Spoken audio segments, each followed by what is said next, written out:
Welcome everyone. As you heard, I'm Diana Steele and I am a registered dietitian. Does anyone know what you need to do to become a registered dietitian? Has anyone ever looked into that sort of path of education? And so a Bachelor of Science in Dietetics is something that you actually start in your second year, and it's only offered in one university in BC, which is UBC. But you can actually go into the dietetics program after you finish a degree in science, and you'd sort of skip the first 2 years of the science courses, and then you'd make up for those next 2 years worth of courses through the dietetics program.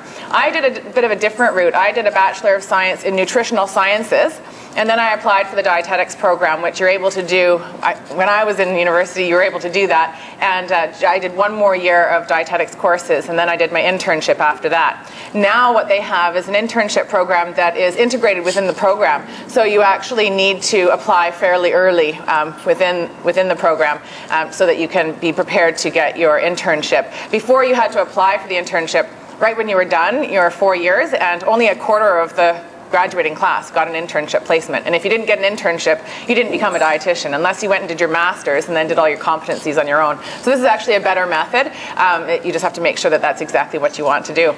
And then once you finish the internship, which is 1 year, then you write an exam and then you become a registered dietitian. So the difference between a nutritionist and a registered dietitian is that anyone can call themselves a nutritionist. After taking a year's course in a school of nutrition, you can call yourself a nutritionist, but you're not actually a registered dietitian. So you wouldn't get the same recognition through hospitals and through doctors. So I get a lot of doctors' referrals. I work with sports and athletes a lot, and I do a lot of work on with media. And so actually every Tuesday at lunchtime, I am on the global noon hour news. So if you're ever at home on a Tuesday watching TV or somewhere where there's a TV, you can watch me on the noon hour news at about 12:20 to 12:40. And I do a different topic every week. I've been doing it for 10 years now, so there's all kinds of information that I've covered on the news, and I actually have all of those segments in written format on my website, eatingforenergy.com. So if you had an interest in, say, vegetarian eating, and you wanted to find out more about that, and I'm not covering enough of it today, you can go to my website, and you can rest assured that the information is relatively basic and sound good nutrition. You know, when you search things online, you really need to look for who is the person that's writing this information, because you might get some nutrition person that calls themselves a nutrition expert but maybe isn't actually a registered dietitian and isn't actually using all the appropriate research tools to come up with their information. So if you see RD beside a name, you can hope that that's a trusted source of nutrition information.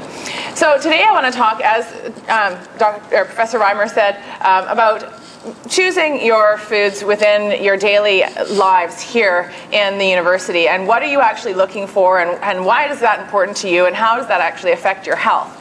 There's going to be a lot of time for questions at the end, so I encourage you to remember what those questions are. If it's a burning question that you just can't move past and you have to ask me right at that moment, raise your hand. But otherwise, write down your questions, because I'm going to be here to be your nutrition resource for a few minutes and answer those questions for you. So do try and remember what you wanted to find out. I think it's important to remember that with nutrition and looking at your overall health, nutrition is only one spoke on the wheel of health. And to achieve high-level optimal health, you need to make sure that you're not only exercising regularly, eating well, getting enough sleep, which is essential, but also happy, that you're having fun, that you are managing your stress, that you are recognizing any medical conditions and dealing with those, any genetic predisposition to disease, knowing that your grandmother and your mother had osteoporosis, that might be something that you need to protect yourself from starting now. And so those kinds of things you want to sort of look at. And then also having passion. So what do you do when you're not in school and when you're not working out and when you're not eating? What else can you find in your life that adds that balance? And so trying to create that balance within your own world is really important. That helps you achieve that optimal level of health. The 80-20 rule, like the name of my book, the 80-20 rule, Eating for Energy Without Deprivation, I think it's a really important tool to use, because when people follow, diets, you follow the Dukan diet or whatever diet you've chosen, the cabbage soup diet, you can easily follow a prescribed plan for a week or for 2 weeks perfectly. But can you live with that for the rest of your life? Not likely.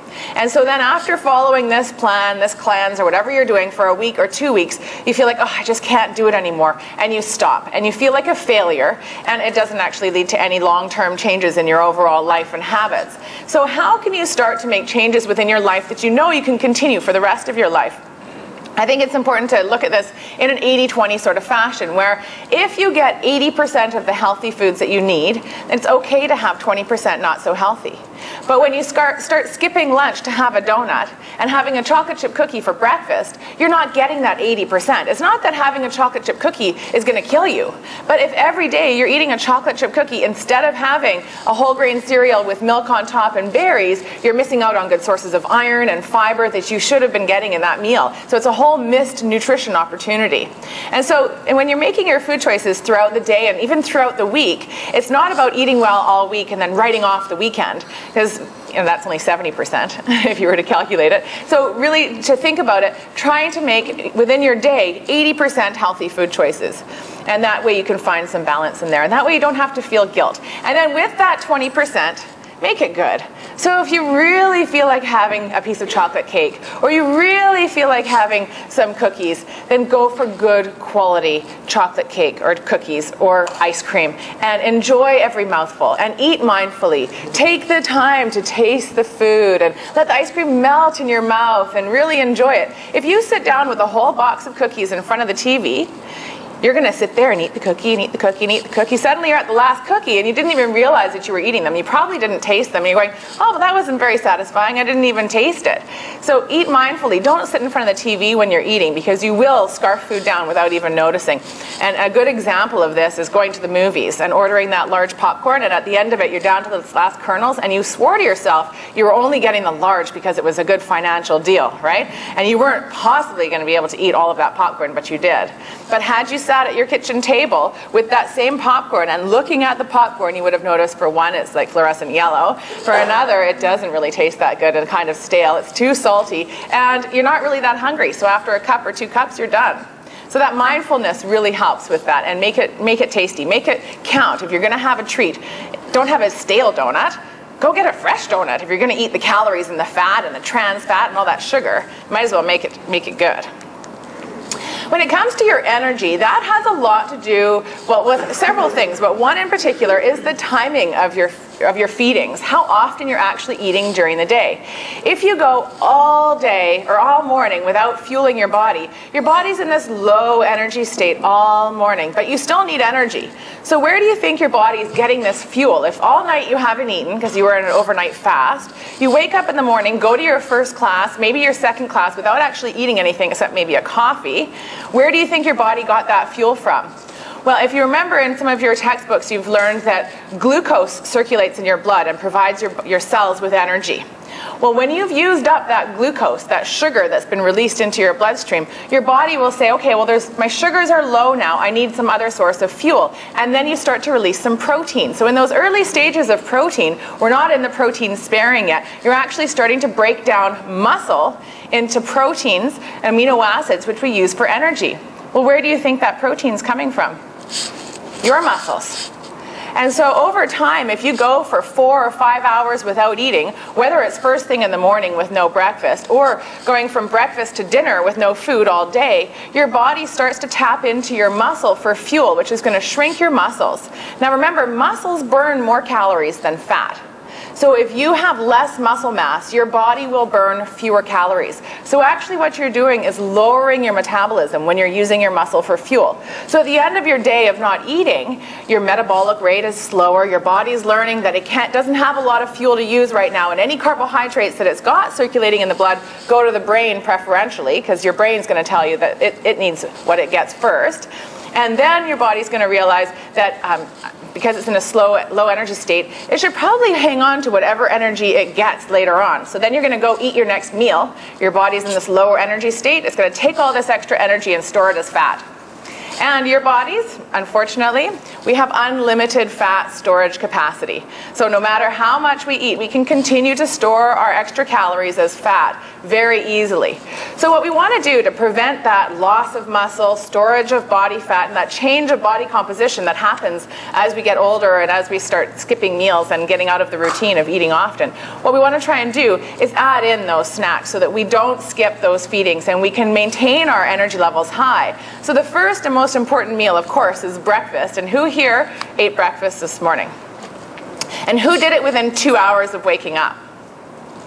Great. So that breakfast within 2 hours of waking up will actually sort of jumpstart your body. It's like revving an engine. It's fueling the energy source, and it actually increases your metabolic rate during the morning. And so then your brain now has fuel. Now you can concentrate. Now you can go through all your classes. And as you notice, about 2 or 3 hours later, your energy is starting to drop. You may start thinking about food a little bit, or your stomach's going to start telling you that it's hungry. But sometimes we just even start thinking or smelling foods a little bit more.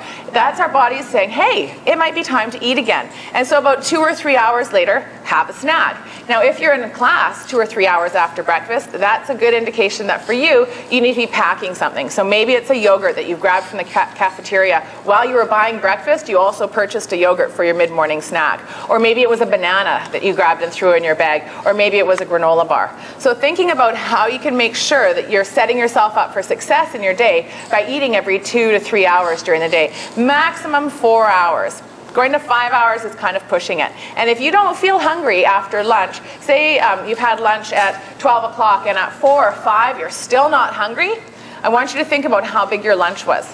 Because maybe it was just a bit too big and it's lasting so long that you weren't actually hungry for your snack later on. But if you made your snack or your meal just a little bit smaller, then there would be room for that little snack in between. Our stomachs can only handle about this much food, but if you go and stuff it full with this much food, your stomach's actually going to want to get filled that full more often, and we will have a harder time recognizing that feeling of satiety and fullness if we're used to stuffing our stomach that full. So having small regular feedings can actually help with recognizing how you feel in terms of fullness. So eating often is one of the most important things. So if you think about your day and how you go through your day, trying to eat every 3 hours is a good rule of thumb. Now, what you're actually eating at those meals makes a difference, and each of the food groups has different nutrients, which you've probably learned about. So we have carbohydrates in foods like your fruits and vegetables, your grain products, and there are some carbohydrates in dairy products as well. Lactose is the sugar that's in milk. And then there's also sugar or some sort of sucrose added to yogurts, some fruit that might be added to the yogurts and that kind of thing. So carbohydrates are our best energy source, and we use that really easily. So we'll eat carbohydrates, they'll be broken down into individual glucose molecules and circulate in our blood. When the glucose goes into your blood sugar level will go up. As a result of that increase in blood sugars, your pancreas releases the insulin, which causes the sugar to go into the cells, and the blood sugar level goes down. So your sugar is leaving the blood and going into the cells. Now, if you eat something that's very sweet, so candy or a Gatorade, blood sugar levels skyrocket. Body automatically responds by dumping insulin. Blood sugar levels crash. So during that time, you're going to realize, oh, I'm actually kind of hungry. So if you notice that during your day you're eating carbs, but you're kind of always hungry, you feel like you need to eat every hour, you're having a fruit, and then you're having a bagel, and then a granola bar, and then a piece of bread, some cereal, all those carbohydrates aren't really lasting you very long. How can you make that energy last longer? Protein. And protein comes from foods from the other two food groups. So there's protein in milk, so milk, yogurt, cheese, cottage cheese, ricotta cheese, as well as your meat alternatives group. So that would be meat, fish, poultry, eggs, nuts and seeds, tofu, and beans and lentils and chickpeas. Okay, so when you're planning your meals, your breakfast, lunch, and dinner in particular, always trying to include a source of protein from one of those two food groups can help sort of slow the rise of the blood sugars. Because protein takes longer to digest, and it actually slows the absorption of carbohydrates, instead of your blood sugars rising from a carbohydrate food, now if they've been eaten together, they'll rise more gradually, and then they maintain. And then eventually, as they start to drop, you're going to top it up with a snack halfway through. So really making sure that you're getting that protein within those main meals can help. So if you think about a meal that would have protein and carbs, say for example you normally have toast for breakfast with butter on it. Well, instead of putting butter, you could put peanut butter, and then you'd have your protein food. Or if you're normally having just dry cereal or a granola bar, have cereal with the milk and drink the milk from the bowl, and that will give you some protein. At lunch, if you normally have a sandwich with lettuce and tomato and cucumber and sprouts, all that was the grains and the vegetables. There was no protein. So if you put some hummus in your sandwich or some sliced turkey in your sandwich, you're going to have the protein. And at dinner, if you do pasta and tomato sauce, grains and veg, again, no protein. But if it was a meat sauce, or if it was a tomato sauce with lentils in it, or if you could get a side of salmon, or if you get a little chicken breast to go with it, you'll get that protein in there. Or even just as a minimum, having a glass of milk will give you a little bit more protein in there. And that will help anchor your energy and make it last longer. Now, the number one food group that most people don't get enough of, fruits and vegetables. So I want you to think about what you ate yesterday. So yesterday was Monday. I want you to go through all your meals and snacks and count how many half-cup servings, so 125 mils, or about the size of a tennis ball, how many tennis balls worth of vegetables and fruit do you think you got in your day yesterday? I'm going to give you 30 seconds, so try and think about it, don't talk about it.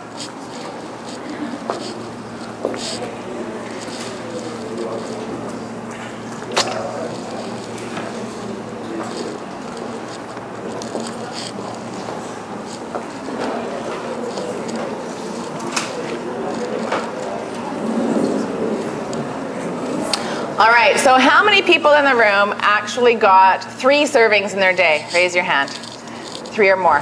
And if you got 5 servings in your day, keep your hand raised. And who in the room got 7? 1. Is that only 1, or is that a hand? 2, 3, 4. 4 people got 7. And anyone get 8? 1 person got 8. Okay, so 7 is the minimum number of servings for women. Per day, not per week, per day. And 8 to 10 is the minimum number of servings for men. I know, it's crazy. How are you going to eat that much food when you're already quite full from what you've been eating? So then it's important to look at what else you've eaten in the day. And so I highly encourage you at the end of today that you, or even starting today, write down every single thing that you eat today and go through and count your vegetables and fruit, and then count your grain servings and look to see if you had any protein in there. How many dairy servings did you get? And you'll see where there might be an imbalance. Often what happens is that the grain products are so easily accessible that we'll go for a muffin because they taste good. We'll have a bagel, we'll have some cereal, we can carry granola bars with us. We've forgotten about our fruits and vegetables. So one good strategy is to think every time I eat, I'm going to have at least 1 serving of fruit or vegetable.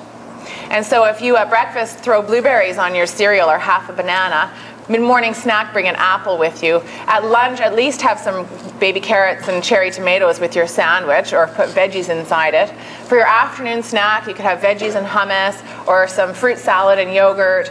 And then with dinner, look at your plate, try and cut it in half, and see if you can get half the plate vegetables. And then you have your protein food and your grain food. So I know that you've got a fantastic salad bar. You can do the Santa Fe chicken salad. You can do your spinach salad to go with your sandwich. If you have a salmon burger at dinner, you can add a big salad to that. You don't have to have the French fries. So those are the kinds of things that you want to be thinking about as you go through the cafeteria. What does this normally come with, and what will they allow me to substitute in? Because you could ask them for no fries and have salad instead. Or you might just say, I just want the burger, and I'm going to go buy these pre-cut veggies and add that to my meal. Or there might even be steamed veggies somewhere else along the line that you can go say, I'd like some broccoli and carrots steamed, please. Ideally, trying to have 1 green and 1 orange vegetable every single day is a good goal, because there's beta carotene in those orange vegetables, and there's folate, folic acid, and all kinds of other nutrients in the green. And there's something called phytochemicals in fruits and vegetables. These are naturally occurring nutrients in fruits and vegetables that have some health benefits, that are known to reduce the risk of cancer, that might help prevent the oxidation of your cholesterol and lower your risk for heart disease. And so taking a vitamin supplement doesn't give you these phytochemicals. So although you might say, well, I don't eat my fruits and vegetables, but I take a multivitamin, doesn't matter. You're not getting the antioxidant or these phytochemicals from your multivitamin. So it's really important to go for food first. Not to mention that fruits and vegetables have tons of fiber and water, which will also help you with regularity. You don't want to be going for 2 or 3 days without having a bowel movement. You should be trying to have one every day. That gets rid of all those toxins. And that fiber acts like a brush in your intestine and helps to clean out, take off all those dead cells and improves absorption of your nutrients within your intestinal system. It can also help if any of you have irritable bowel syndrome. It can actually help you to get more fiber in your day. The less fiber you have, the worse your symptoms will be. But you might want to start with more cooked fruits and vegetables if you have a lot of problems with that. Grain products are another fabulous way of getting your fiber, as long as you're choosing whole grain. So the whole grain means, and you can see the picture, you're getting the outer shell, which is the bran. The inner part, that orange part there, is called the germ, which has a lot of the essential oils in it and vitamin E. And then the endosperm is sort of the whitish yellow part in that picture, and that's what they use for white bread. Brown bread or whole grain bread uses all 3 components of the grain, and they grind it up to use it in a flour for your breads. And so ideally, trying to go for something that says whole grain or 100% whole grain, you'll get more nutrition and more fiber. Whereas if it says enriched wheat flour, it just means that it's white flour that's been enriched with a few vitamins. Okay, so you do want to try and make at least 50% or more of your grain products whole grain. So when you're choosing a wrap for lunch, see if there's a whole grain one. If you're getting a sandwich made for you, order brown bread instead of white or instead of a baguette. If you're having a cereal, look at the cereal box. You can see how many grams of fiber are in there and try and find one that has at least 4 grams per serving. And you can also read the ingredient list on your cereal and you'll realize that, oh, Rice Krispies is white rice. And that's it. A few vitamins added. So Rice Krispies alone maybe isn't going to be the most healthful, long-lasting breakfast, but maybe if you combined Rice Krispies with a Nature's Path multigrain flakes or something else that had a bit more fiber, you would get more benefit out of that, and you still got to have your Rice Krispies if that's what you really like. Women need 25 grams of fiber in a day, and men need 38 grams of fiber in a day. So when you're looking at granola bars and cereal boxes, and a fruit like an apple has about 3 grams of fiber, it's hard to get enough. So for example, a slice of white bread is going to give you 1 gram, whereas some slices of bread will give you 5 grams per slice. And so then if you have a sandwich with those breads, 2 slices of bread, you've got 10 of your grams of fiber already just from your sandwich. Throw in some sprouts and lettuce and tomato, you'll add another 2 or 3, and so then you're halfway there, just from lunch. So and things like chickpeas and beans and lentils, having chili for dinner would be good choices for getting more beans or for more fiber as well. Eat the skin from your vegetables and eat a fruit rather than drinking juice. Your milk products are also an important group if you drink milk or thinking about calcium-containing foods that aren't dairy if you're not having any dairy products in your day. The most important thing about this group is that you're getting the calcium that you need for your bones. You need 1,000 milligrams of calcium every single day. You have up until the age of 35 to reach your maximum bone density. And then after 35, your bone density starts to decline. And then after menopause for women, it really declines. And for men, it's just consistently declining. Osteoporosis is not a woman's disease. Men get osteoporosis too. And often worse, fractures, because they don't expect to fall down and they fall really hard and break a hip, and it can lead to the loss of independence. It's really important to build strong bones now so that you have strong bones later and prevent those fractures. So if you do consume dairy products, you can go for milk and yogurt and cheese for your calcium. You'd need about 2 to 3 servings as a minimum for getting all of that calcium that you need in your day.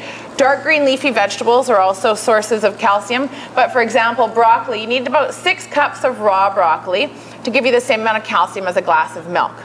So it's difficult to get all your calcium from broccoli, unless you really like broccoli. But it's kind of gassy, so you might not want to.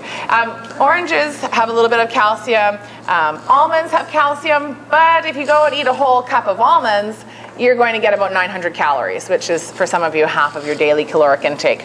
So keep it to 1/4 of a cup. have some calcium from various sources. Maybe have a yogurt, maybe have some milk on your cereal, or soy milk, or a calcium fortified orange juice. If you can get that here, the Tropicana and Minute Maid, there are some calcium fortified ones. You can also buy them in smaller containers if you want to keep them on your own. And then there's also, of course, calcium supplements. Now, calcium, in order to be absorbed properly, you want to be able to absorb this calcium and put it into your bones, deposit it into the bones. And to do that, you need one very important vitamin. Does anyone know what that is? Vitamin D. Yeah. And do we get enough vitamin D here between October and April? No. And now Health Canada has actually increased the recommendation for vitamin D to 600 international units per day, which is impossible to get through our current dietary choices unless you drank a whole lot of milk. In 1 cup of milk, you get 100 international units. And you're looking at 600 international units. Not all yogurts have vitamin D in it. If they're made with skim milk, then they will have vitamin D in there. You can look at your label and it usually will indicate whether there's vitamin D in there. Cheese is not a source of vitamin D, but fatty fish, salmon, halibut, it does contain vitamin D. So you can get all the vitamin D you need from 1 serving of fish, but you probably won't eat fish every day.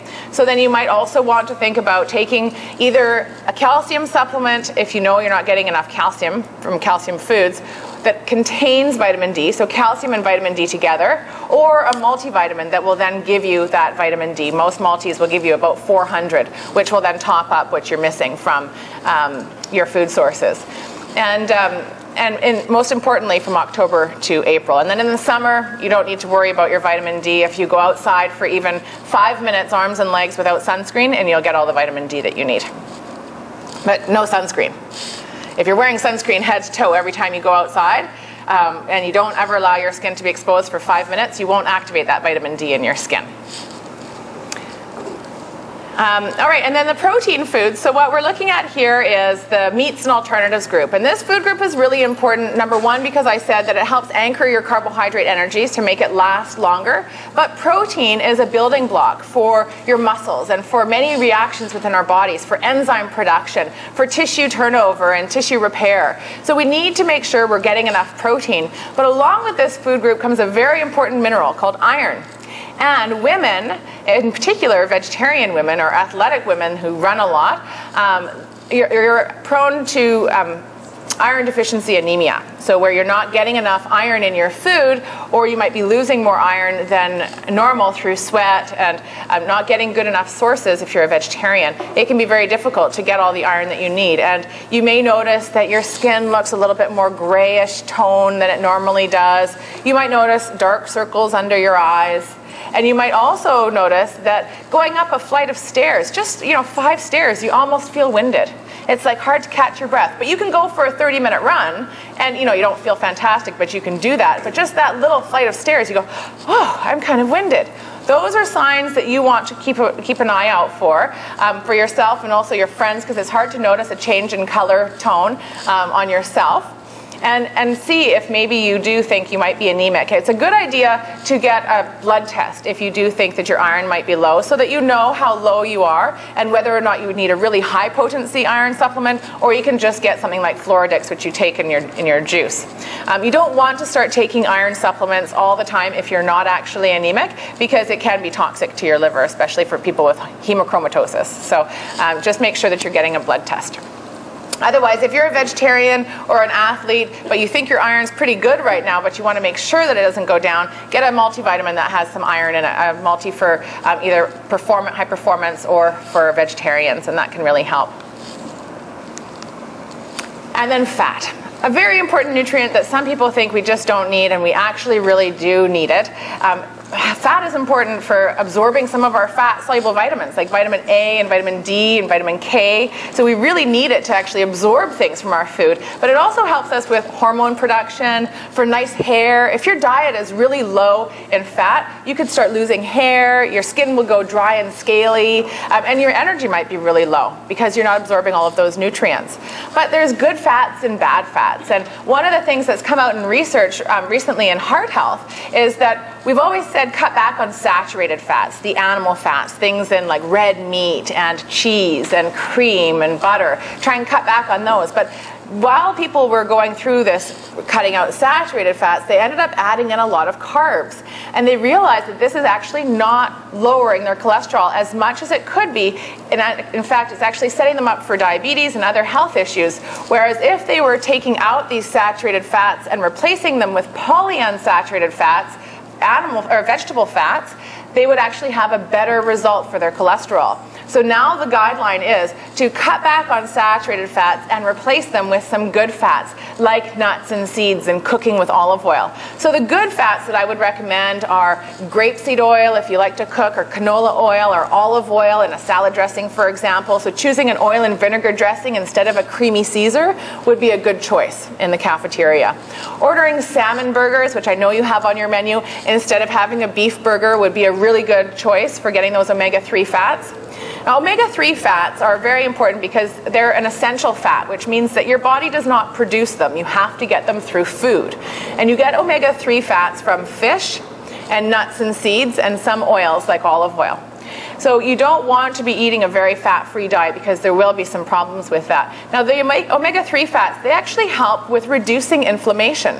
So when you have even pain from exercise, it can actually help. Or with arthritis, it can actually help reduce the inflammation. But what it also does with heart disease is actually an inflammatory disease where the blood vessels actually get so tight and inflamed and they start to have some plaque build up on them. And so having these omega-3 fats can actually help open up those blood vessels and reduce that inflammation. Having avocado on a salad, fantastic. You know, a lot of people think, oh, an avocado is so high in fat, I'm not going to eat that. Well, one avocado is often only 120 calories or so. It's not that high. I don't recommend having an avocado every day, but if you want to have half an avocado on a salad every once in a while, go for it, because it's a good source of monounsaturated fat, which is an unsaturated fat. And nuts in particular, walnuts or almonds or pumpkin seeds, if you want to make your own trail mix, you know, next time you go to a grocery store where they've got the bulk food section, you can go and prepare your own trail mix with the nuts and seeds that you like that can be unsalted nuts that aren't cooked in vegetable oil, and then add in a few dried fruits like raisins or dried apricots and other fruits that you enjoy. You can make yourself a really nice trail mix, which you could then keep in a tight container. And I actually like to measure my trail mix so that I don't, carry around a bag of trail mix with me in my bag, because then that's easy just to take handfuls after handfuls. You forget how much you've eaten. But you can put just a quarter of a cup or half a cup into little reusable Ziploc containers and take one of those with you for your afternoon snack. And that can be an easy way of keeping your blood sugars up. The not so good fats would be the animal fats. So really fatty steaks, the skin and chicken, bacon, sausages, salami, bologna, pastrami, all of those sort of deli meats that have the white globules in them. You want to try and limit those. The breakfast meats tend to be higher in saturated fats as well. So, bacon, I would put in the 20% and just have it on occasion, and then otherwise try and have your eggs and toast and fruit instead, rather than the bacon in there. Cheese is a highly saturated fat food. It does have calcium, so it's not all bad. But often we have, cheese in our breakfast bagel, and then cheese in our sandwich, and cheese in our pizza. We've eaten cheese 3 times that day, and cheese is 32% milk fat for cheddar cheese. When you're choosing skim milk, which is less than 1% milk fat, or a 2% milk is 2% milk fat, cheddar cheese is 32% milk fat, whipping cream is 33%. We don't go around drinking whipping cream. So we want to kind of watch the total intake of cheese. Maybe choose lower fat cheeses sometimes. Ricotta cheeses can be lower fat. Feta cheeses and goat cheeses are going to be about 20% or maybe even 15%. And you can do like a low fat mozzarella, which is about 15%. And palm oil and coconut oil, and I know coconut oil is all over the internet about how it's so great for all these things.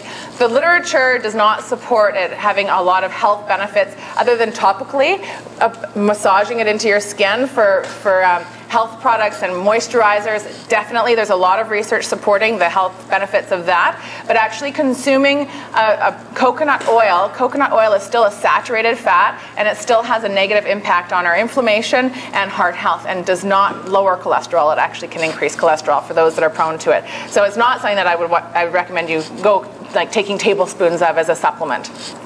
Flaxseed oil, on the other hand, you could do a teaspoon of added flaxseed oil to your diet, no problem. That would be a good source of fat.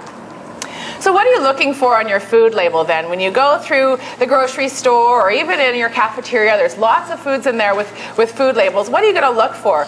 Well, number one is that food label is only talking about a certain serving size. So I want you to look at how much are they talking about, so you know, am I going to eat only what they're talking about, or am I going to eat 4 times what they're talking about? Because you need to get sort of a handle on that. So the granola bars, the Nature Valley granola bars, they might be talking about either one bar or both bars that are in that one package. So you need to make sure you know what it is. So check the serving size. Then I would look at the total calories. If this is a snack, then you want to keep it around 200 calories or less. If this is a meal, it's fine to be closer to 500 calories or more. And then you're looking at the grams of fat and the type of fat that you see in there. And with fat, what we're looking for is less saturated fat. So on this label here, you can see the total fat is 12 grams. It's giving you 18% of the daily value. The DV is daily value. That's 18% of all the fat you need in your whole entire day, based on a 2,000 calorie diet. So if normally you eat about 2,000 calories, this is giving you 18% of all the fat you need. So that's a lot, right, for one item. And then it's giving you 15% of all the saturated fat that you need. It's giving you 10% of the cholesterol that you need. So it doesn't mean that this food is made up of 10% cholesterol. It's just telling you that you're getting 1/10 of all the cholesterol that you should have in your day from eating this one serving of this particular product. Okay, so we're going to look at fat first and how much saturated fat we want, less saturated, more of the unsaturated fats. We can look at fiber. You can look at protein, depending on what you're looking for your food. If you're trying to get a good sustenance, a good long-lasting energy, a little bit more protein could be good. And then you can also look at sugar. How much sugar is there? How many grams of sugar are there? If it's a breakfast cereal, trying to get your cereal to be 8 grams of sugar or less. That's a good strategy. And then at the very bottom, they've got a few key nutrients. Now, some foods will have all the vitamins and minerals listed, but the ones that are required by the food labeling law are vitamin C, vitamin A, iron, and calcium. And so then you can see from here, is there actually enough calcium? Well, it's giving you 20% of your daily calcium intake, so 1/5 of the calcium. So that can be helpful when you're trying to make food choices around getting enough calcium or getting enough iron in your day. The problem is that not every food that we eat has a food label. And I don't want you to always eat foods that have labels just to be able to keep track of your food. So the fewer labels and packages we eat or use, the better, I think. And so if we can just make sure you're choosing foods from the 4 food groups, foods that are actually foods and not just something that's processed, that's a better strategy. Hydration is also really important. So do you carry a water bottle with you everywhere you go? Do you have a glass of water or something to drink with every meal and snack? Your aim is for about 2 liters per day, or 8 cups a day. But I think really the best indicator of your level of hydration is to check the color of your urine. So next time you go pee, if your pee looks like apple juice, you're dehydrated. If it looks like lemonade, you're hydrated. And the lighter it is, the more hydrated you are. The darker it is, the harder your kidneys are working to get rid of all of those contaminants and the garbage, and it's much more concentrated. So you want to provide your body with the extra fluid that it needs to help clean out your blood and help with your system of naturally cleansing your body. So if you're thinking about, going through some sort of cleanse, fiber and fluid are the most important things for you, because they're going to help your body do the job that it normally does already, but do it really efficiently. And then you can get rid of all the garbage. Don't drink alcohol, don't have a lot of coffee or tea, and maybe reduce your animal products, and that would be a really healthful cleanse. So water is not the only hydrating fluid. You can also have milk. You can also have 100% pure fruit juice, or soy milk, or herbal tea. You do get a bit of fluid from your coffee and regular tea as well, so that does add to your hydration. However, there are negative impacts from too much caffeine. So no more than 4 cups of coffee in a day, and a grande is not 1 cup, that's 2 cups. So if you're looking at a cup, it's 250 mils for 1 serving, and maximum 4 in your day. So be mindful of how much you're consuming, and try and have an extra glass of water with it as well. And just also, I think with that and coffee, is what's going in your coffee. Because a coffee is just supposed to be this beverage, but if you're making it a triple or caramel macchiato, suddenly it's a meal. And if it's venti and it's got whipping cream and caramel on top, it's like a small meal, like 560 calories. So you do have to be mindful of what you're drinking and the calories that are going into your body when you're consuming some of these beverages, because they're sort of empty calories. They're not really providing you with a whole lot of nutrients, but they are giving you a lot of calories. So just the same as juice, having half a cup of juice is not a big deal. But if you drink juice as your main hydrating fluid, if you're underweight and you're trying to get extra calories, great idea. But if you're not underweight and you're drinking a lot of juice, you could be consuming 200, 300, 400 calories just from your juice. And it's been proven in research that we don't eat less food, even when we've consumed something that has calories as a drink. We're just going to eat the same amount of food. So our bodies don't learn to compensate from what we're drinking. So you have to make that mental choice yourself. Oops. So do you need supplements? Supplements can be helpful for the vitamin D, like we were talking about, or iron if you know that you're in one of those categories that might need more iron. But don't rely on your multivitamin because you have a poor diet and think, oh, well, I take a multivitamin, I don't have to worry about my food. Figure out your food first and take a multivitamin as sort of backup. Try not to go cocktailing with your supplements. So taking some B vitamins and something for stress and something for your eyes, because all of those will have way too many B vitamins. You might notice that you're suddenly flushed all the time and you might have shaky hands or sweaty palms. Those can be symptoms of having too many B vitamins. So just try and get some advice around your supplements before you start taking a whole bunch of different ones. So then putting all of this together, if you can try and include at least 3 of the 4 food groups in a meal, that's a really easy way of looking at it. So then you'll look at the foods on your menu items in the cafeteria or what you've got on your plate and say, okay, I think I've got my vegetables, I've got some protein here, and I've got a whole grain. Perfect. That's a really well-balanced meal. As a minimum, make sure that you've got the carbs with the protein, because you want the energy from the carbs and the protein as the anchor for the energy. So is this a balanced meal?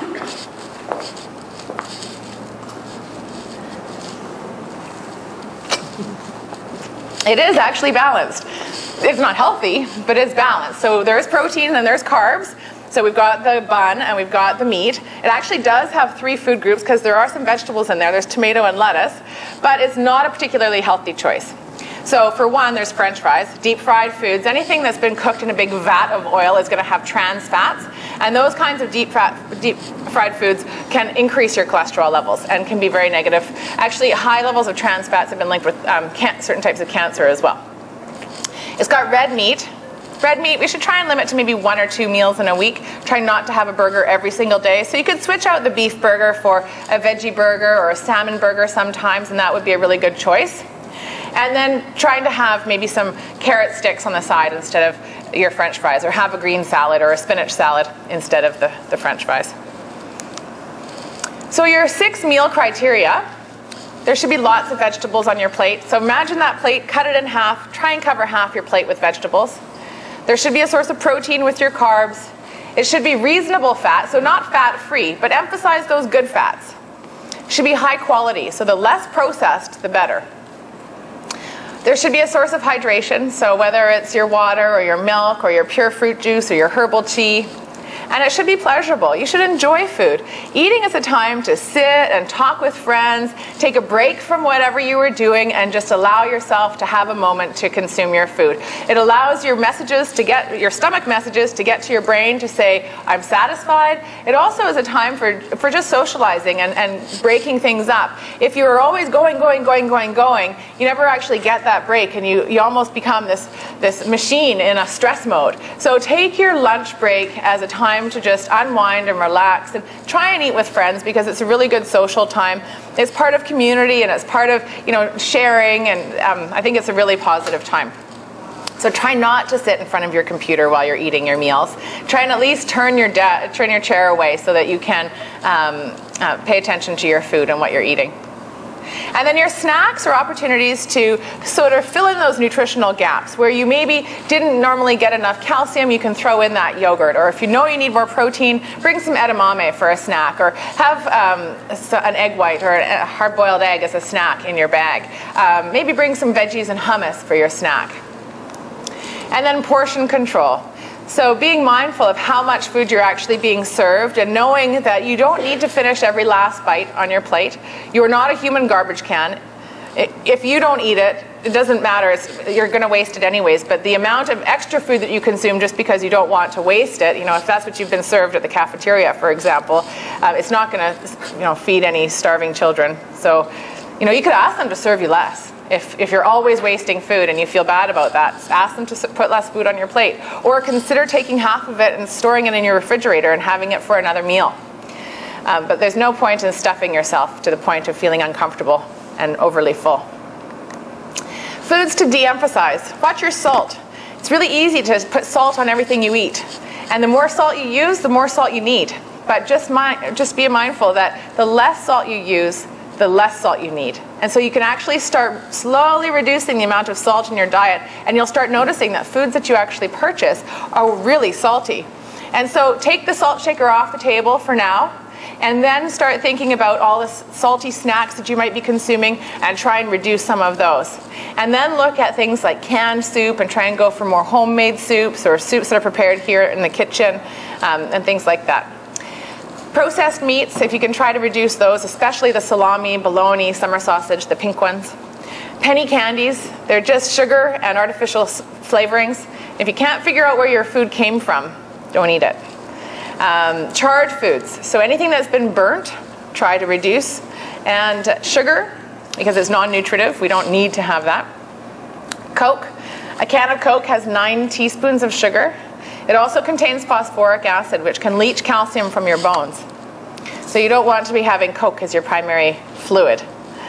And pastries and donuts, try to reduce those as well because they are deep fried and they have those trans fats. They don't come with food labels, so you can't see how many grams of trans fats they have in them.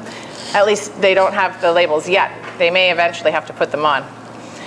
And foods to emphasize. So 1 green and 1 orange vegetable every single day. Choose high fiber whole grains, so looking at your grains and making at least 50% of them brown. Try and choose legumes, beans more often. So have a vegetarian chili. Choose a lentil soup. Eat some hummus as a dip for your veggies. Having more vegetarian meals can reduce your saturated fat and cholesterol intake. Try and have fish 3 times a week if you eat fish.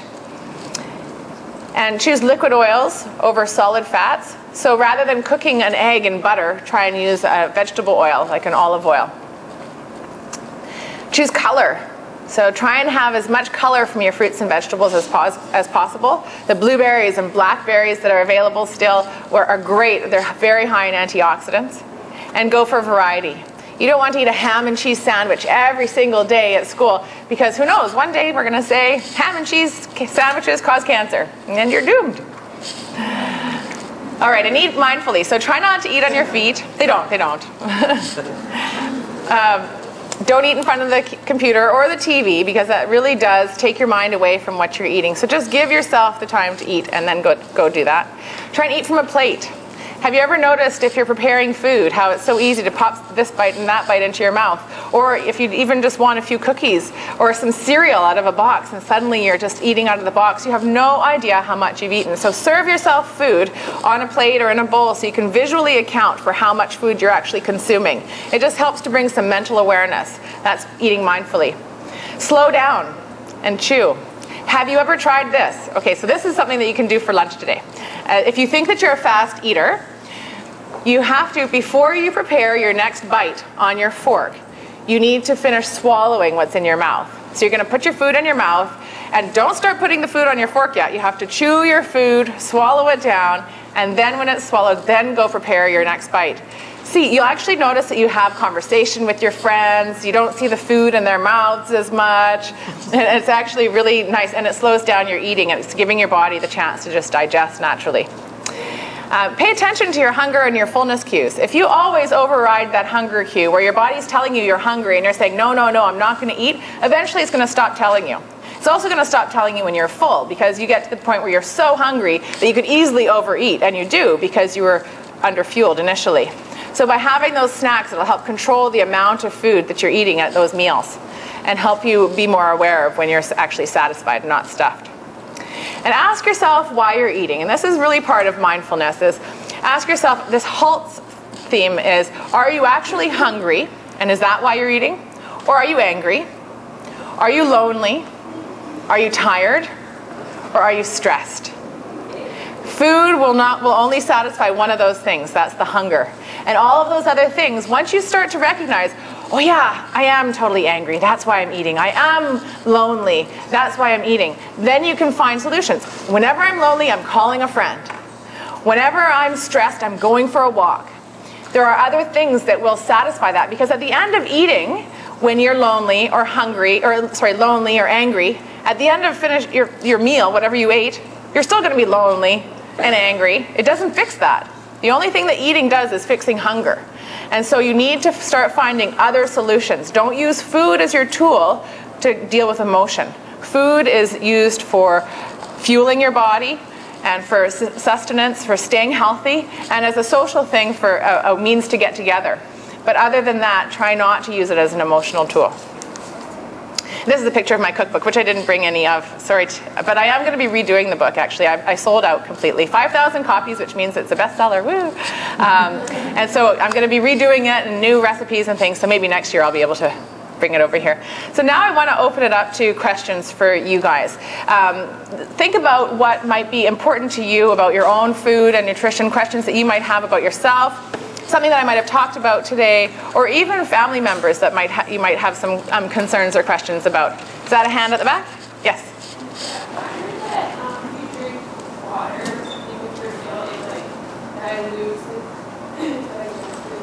Enzymes? Yeah. So that is an urban myth, that you can't actually have water with your food. Although water, when you imagine the amount of enzymes that go into the water, when you add a lot of water to a certain amount of enzyme, it is going to dilute it, but it doesn't mean that they are inactive and not functioning properly. And actually the hydrochloric acid that's in there, as well as the digestive enzymes, it doesn't only happen in the stomach. And so as you eat, your food gets broken down, and actually water helps to break up those food particles and create more surface area, which will then be available for the digestive enzymes and the hydrochloric acid to start functioning. So for most healthy individuals that don't have any digestive problems, it's fine to drink water with your meals. It will not affect your digestive system, and in fact, in some cases, it can help. Yeah. Yes?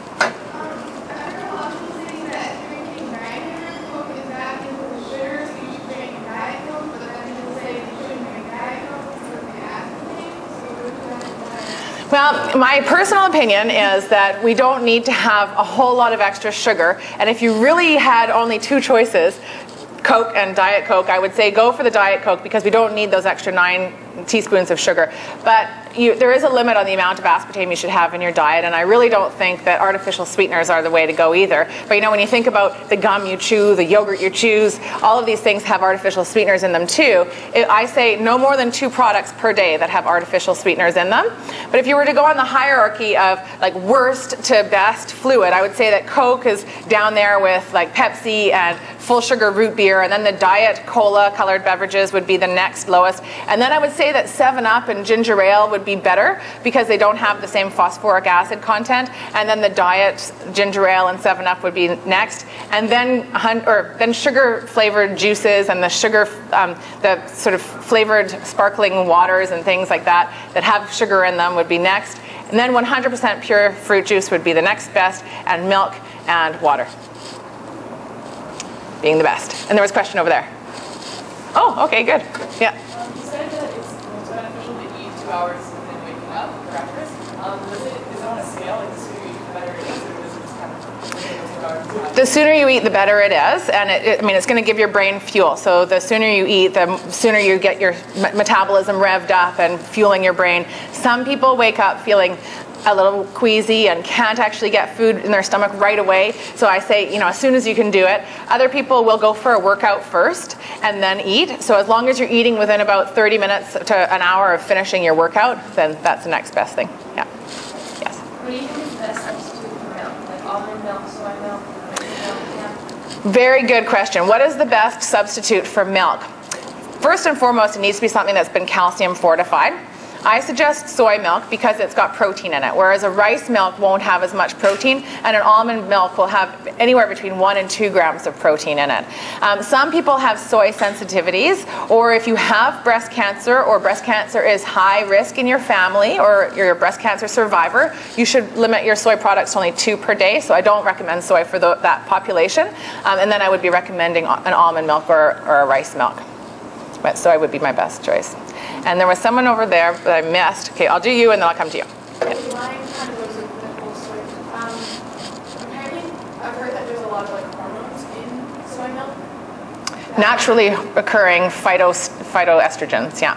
Okay, so does that like mess up anything in your body, or like you said, what If you so the only risk factor that we found, that the researchers have found so far, is that those that are prone to, or that have a very high risk of breast cancer, or actually have breast cancer, because breast cancer is a hormone-related cancer, the phytoestrogens can sometimes mimic our own estrogen, and they block the estrogen receptors, or they tend to act like the estrogen, and our body thinks that we've got our own estrogen in there.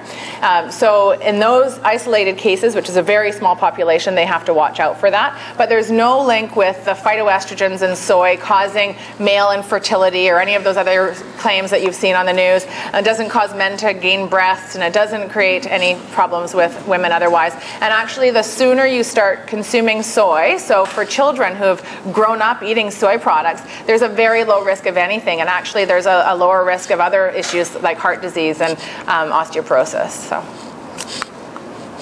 okay, great. Hour of waking up, and it's significantly increased your metabolism per day. Is that true? Well, I've never heard that stat before, but drinking water definitely can help all the reactions within your body happen. So if you were going from a dehydrated state, which is how we normally are when we wake up because we haven't drank anything for a while and we tend to go pee right away, then providing our bodies with fluid right away can be a beneficial thing. But I don't know if it would markedly increase your metabolic rate to a point where you might burn more calories. But it's certainly not a bad habit to get into.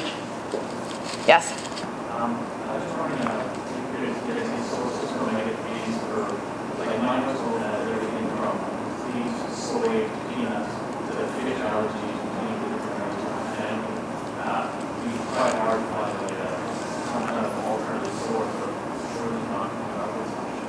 Yeah, so now nut allergies are not linked to seed allergies. So typically you wouldn't be allergic to a flax seed, and a flax seed oil does not have any of the proteins in it. However, there has been some talk about these highly purified fish oils. They don't have the proteins in them either. There's one called Nutri-C. And Nutri-C is very high in the EPA and DHA. And Nutri-C is N-U-T-R-A and then S-E-A, not the letter C, but C as in like ocean. And yeah, there's no proteins in there. And the protein is what you're allergic to.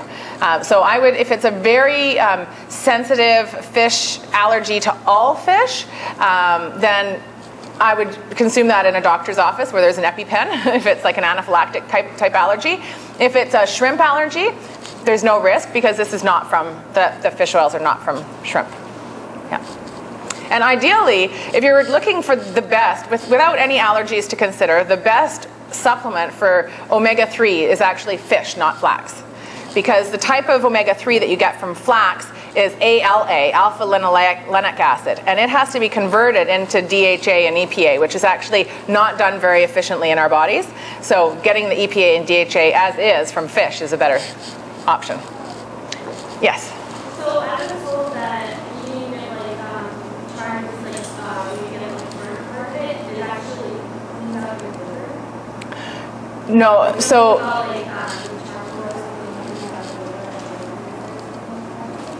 So for someone who overdosed on drugs, they give them charcoal to help them throw up, and it helps actually bind to some of those drugs and can help remove it. It's not something that you would do as a health benefit, but more as to prevent death. But eating charred food, especially on things like meats, what happens is these proteins, when they char, they actually become these cyclical compounds that are carcinogenic. And yeah, so they can increase your risk for cancer because they actually start to actually cause damage in your body. So try and avoid burnt food as much as possible. So even like the blackened chicken that people get, you know, the Cajun blackened chicken, I don't even recommend that. I would say I'm trying to choose something that's been baked or broiled or steamed. It's better. Yes? In terms of portion size or in terms of nutrients? So the question was, is a serving of fish just as the same in nutrients as a serving of shrimp? And no. So shrimp is quite low in fat versus salmon is quite high in fat. But the type of fat is different. So there's a lot of omega-3 fats in salmon, and there's very few omega-3 fats in shrimp. And shrimp is very high in cholesterol. So I would recommend choosing salmon more often, but shrimp can be a nice low-calorie protein food. They both have protein, which is really good. And if you don't have high cholesterol, you're not worrying about the total grams of cholesterol in your food as much as you're looking at the type of fat. And shrimp can be low in fat. So, yeah. One more question? Yeah, I just have a question. You were saying earlier that you kind of overkill their vitamin B intake with vitamins and supplements in the morning. Would just like a Centrum, would that kind of provide sufficient amounts of vitamin D? A Centrum multivitamin is sort of a over-the-counter, very generic, well-balanced supplement that's giving you no, there aren't any imbalances in those vitamins. So